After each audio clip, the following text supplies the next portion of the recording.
How's it going, everybody? Welcome back to the Worthington Cantina.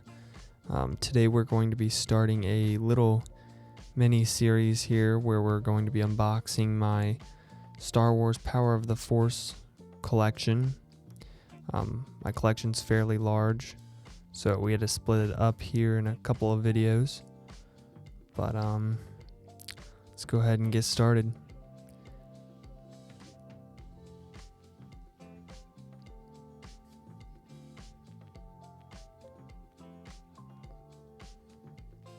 So this first figure here is Dengar. He comes with two of his blasters.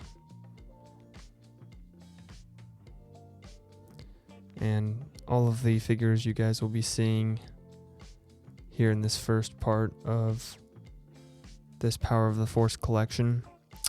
These figures are all going to have these foil stickers on the card. And these are all from 1977. And this collection in particular has my favorite card backs. There's just a lot of artwork, a lot of stats about the character, and I just think the packaging in this line specifically is phenomenal.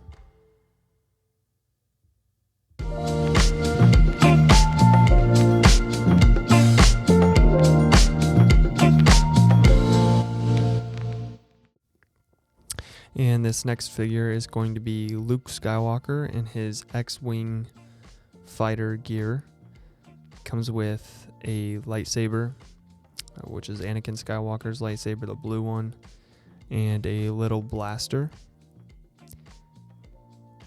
Now this figure in particular doesn't really remind me of Mark Hamill at all. I don't really see any resemblance, but it is a neat figure. I think these figures from the 90s just tend to be very bulky, very buff. As the collection continued on, the figures began to get a little more realistic, but these earlier ones from 1977 are very bulky, very buff figures.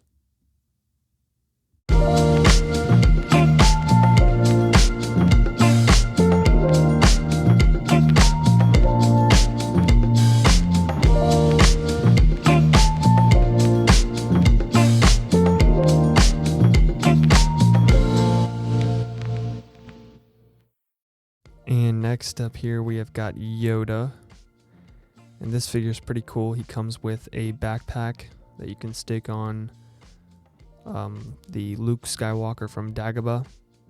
You can stick it on his back and put Yoda inside the bag, just as he did in the movies where he was carrying Yoda in his bag. You can do the same thing here with your figures. Comes with his staff as well. There's the card back. All the other figures you can get in this line. Looks like Bib Fortuna, Lando, Emperor Palpatine, Luke Skywalker in Stormtrooper gear, and Bosk, it looks like.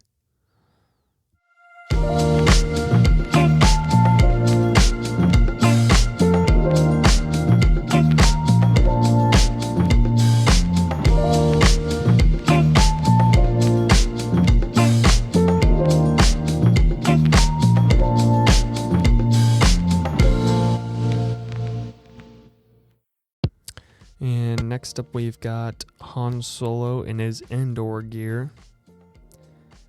He comes with his DL-44, of course, his little blaster. He's wearing the Endor trench coat.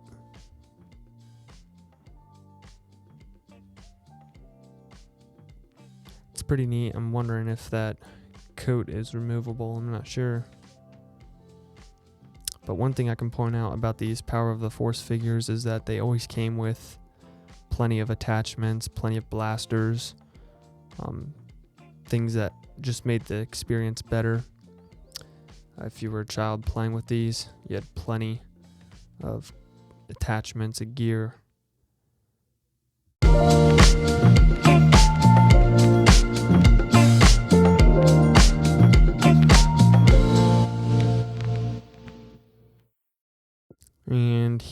have got Princess Leia as Jabba's prisoner. And she comes with the chain that you see in the films.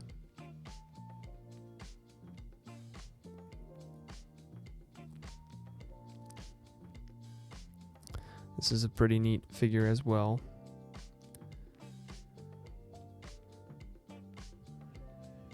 Once again, I'm really obsessed with these foil stickers they put on these cards.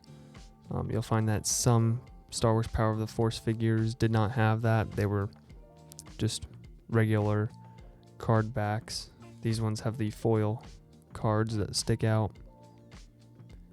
And they'd later release freeze frames and Episode 1 flashback figures.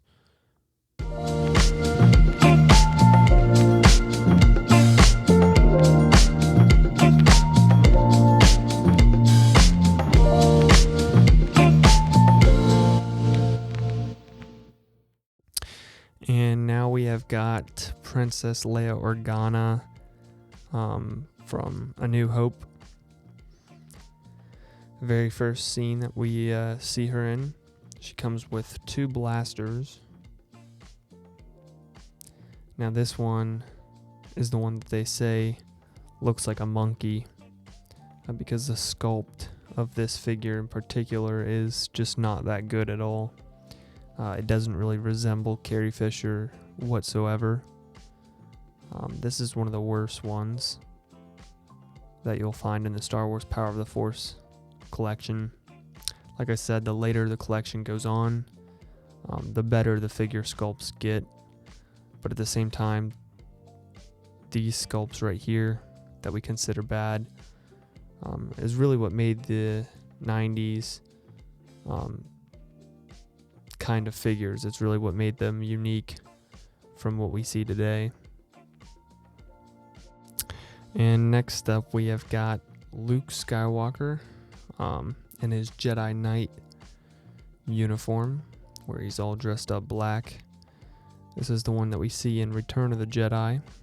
He now has his green lightsaber. Such an iconic scene where he's walking down the steps in Jabba's palace. One of my favorite scenes in Return of the Jedi.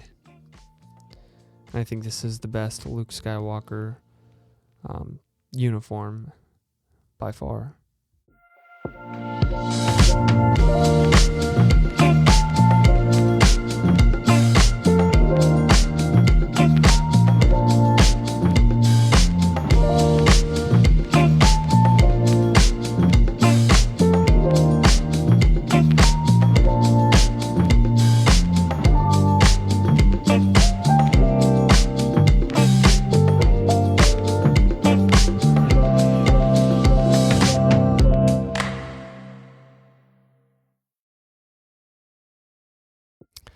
And next up we have got Obi-Wan Kenobi. This is the Obi-Wan Kenobi we see in A New Hope. He's got his blue lightsaber with him.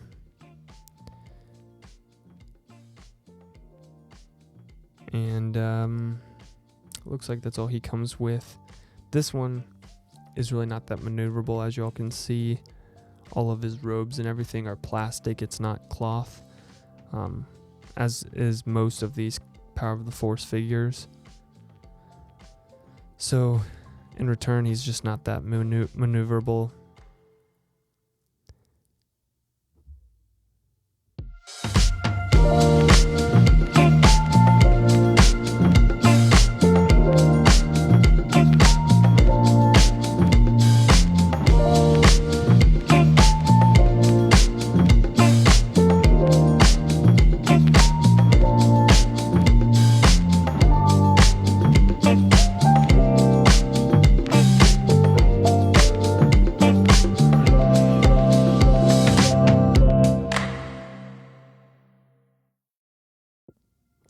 And here we have Greedo. Greedo comes with his blaster. And this is a very buff Greedo that you see in the Star Wars Power of the Force collection. They later did release a better version where he's a lot more maneuverable, has a lot more joints in the sculpt, and just looks a lot better. So yeah, this is the not so great one. This one actually doesn't have a foil sticker on the card back, as y'all could see. And there's some of the other figures you can get in this line. I'm slowly working my way towards completing this collection. I'm not really sure how many figures are in Power of the Force, but I know it's a lot. It's one of the bigger collections.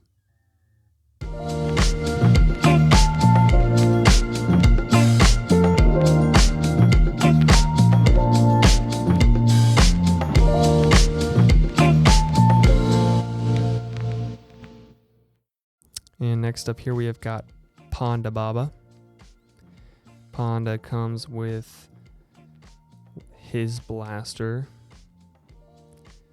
The figure that this is one of the characters in the films that we only see for like a few seconds, and he gets an entire figure, which is one of the things that I really like about Star Wars Power of the Force collection, is that they released a ton of the figures that we haven't seen since Power of the Force. A lot of figures that only got like a few seconds of screen time, and they ended up making a figure for that character, gave him a name, gave him a backstory, and ever since we haven't gotten an updated version of those figures, and not in Black Series, not in any of the other collections.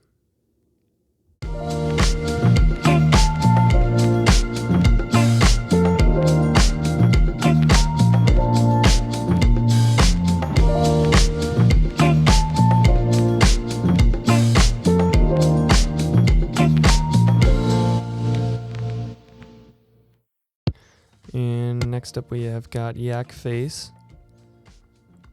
This is a very interesting figure, very tall figure. Comes with his staff. Once again, this is another one of those figures that only got like a few seconds of screen time, if that. And they ended up making a figure for that character, which I think is so awesome. Looks like I got this one from Half Price Books for $5.99. Which, looking back, I don't really buy these Power of the Force figures for any more than like $4 or $5 a piece. Most of the time it's $3 or $4, because you can buy most of them on eBay or Facebook Marketplace.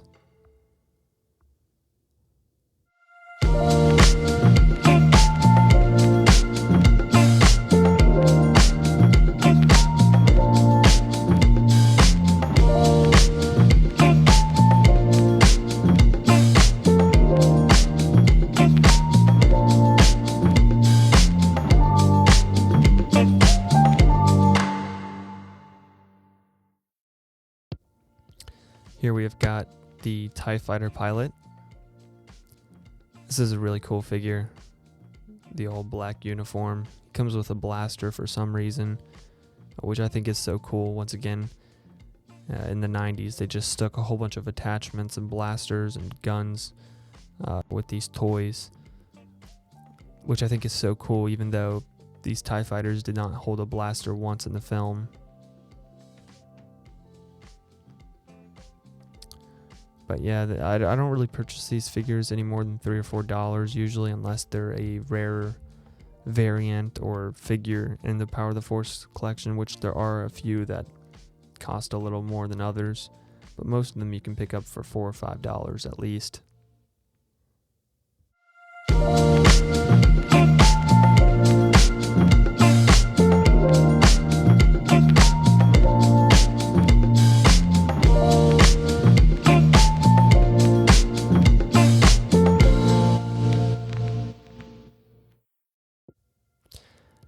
Next up we have got Luke Skywalker in his Hoth gear, and he comes with a blue lightsaber, and it looks like a blaster as well. This is another one where the very buff, bulky sculpt is very evident in this figure, which I think is alright. It's just something I want to point out. Once again, I think it's really cool that they put like all these statistics about the character from the film on the back of the card and add a little bit of artwork as well. Really cool card backs.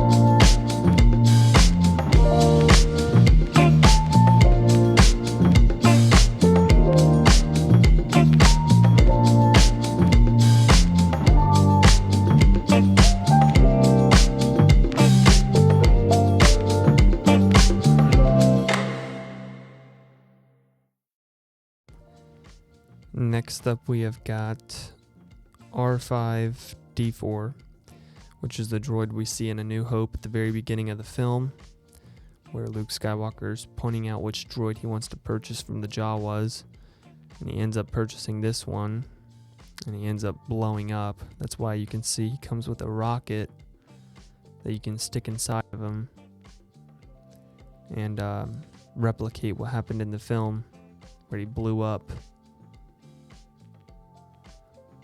Which, once again, you know, this character, this droid only had a few seconds of screen time, and they made a figure for him, which I think is so funny.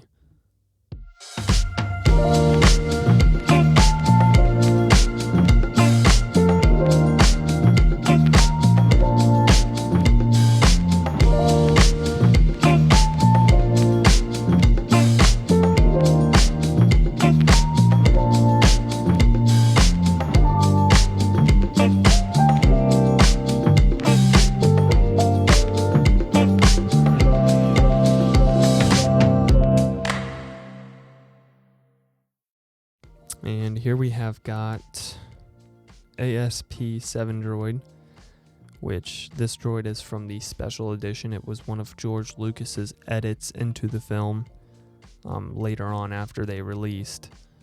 So this droid was not originally in the films.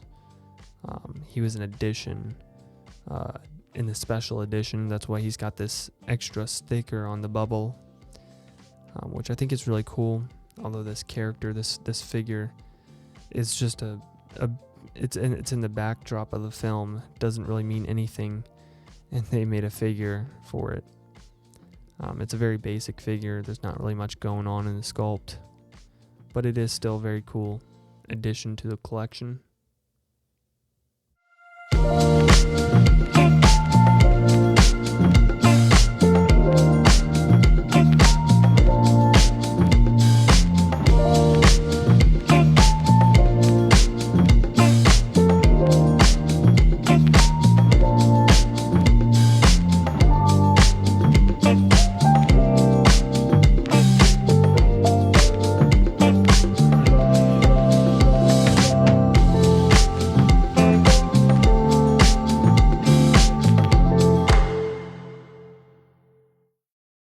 And next up we have got Bib Fortuna,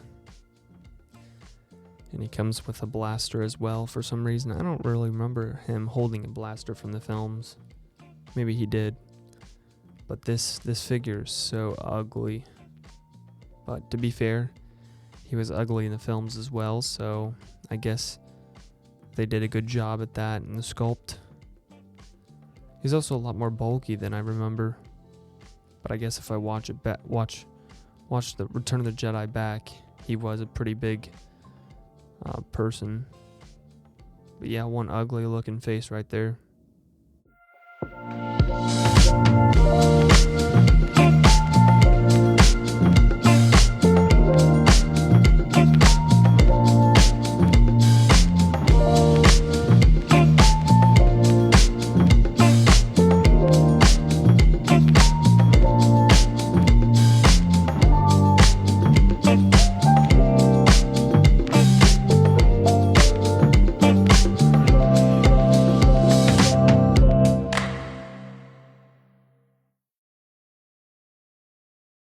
And last up here we have got the Rancor Keeper. This is a really cool figure. As y'all can see, he's shirtless. He has got this staff with him, which I believe is the same staff that the Tusken Raiders used in the films. So he must have stole his or something. But really cool figure. And obviously a very bulky sculpt. Wonder if they reused the Gamorrean guard for this figure or something. But really interesting.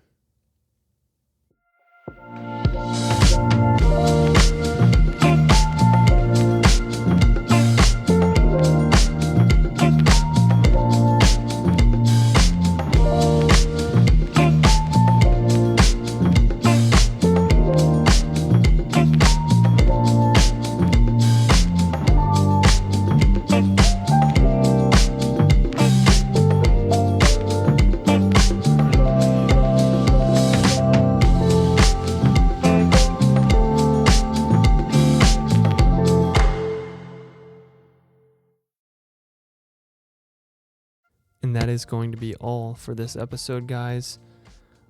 Episode, I believe, 20 of Cantina Collection. Like I said, this is going to be split up into like 4 parts at least, where I'm going to be unboxing my Power of the Force collection. I don't want to do it all in one video because that would be like an hour, 2 hour long video. So we're going to be splitting it up into like a mini series. So stay tuned for more videos like this. Don't forget to like, subscribe, leave a comment if you guys have any of these figures or if you have the whole collection. Don't forget to hit that bell notification so you don't miss a video.